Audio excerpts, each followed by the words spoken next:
मेरे सच पुछी तो मूंसां ऐं तुंहिंजे ठाह जो ॿुधी मूंखे दिली तरह सां ख़ुशी थी आहे। मूं तो ॾियण लाइ नियापो कयो पिए त जीअं तोखे घुराए मूंसां ऐं तुंहिंजे विच में ठाह कराए सघां। मुझे ही मूसा जो ठहण एक इत्तफ़ाक़ है सजावल खान। पर मुझे ख्याल में इहो ठाह अञा अधूरो आहे मीर।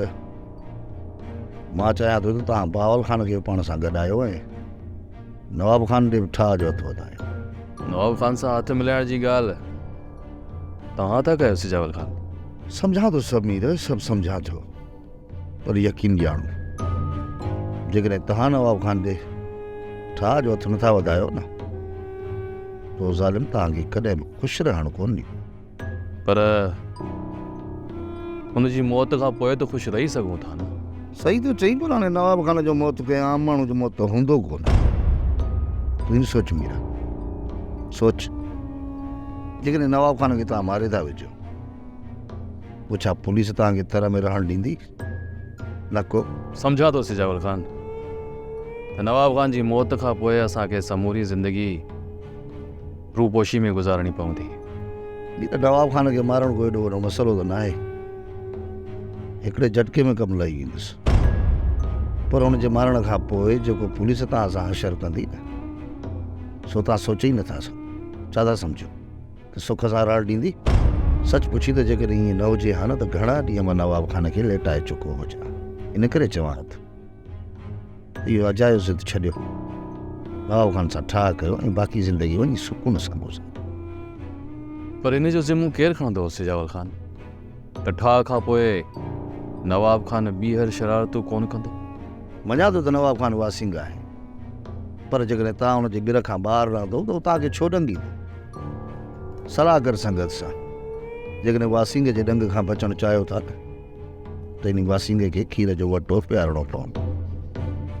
मीर तूं नवाब खान जे फिरेब में अची ग़लति क़दम त खयां आहिनि।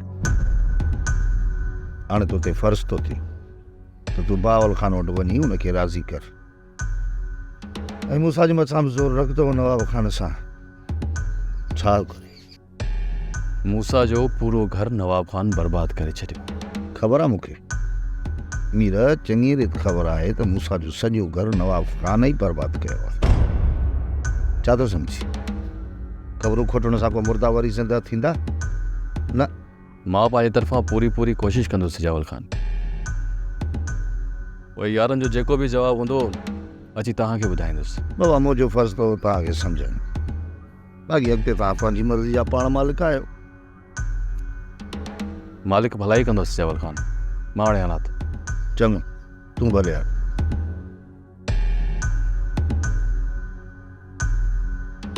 बाबा साईं, मूंखे नथो लॻे त कोई पाण में हिकु थी वेंदा।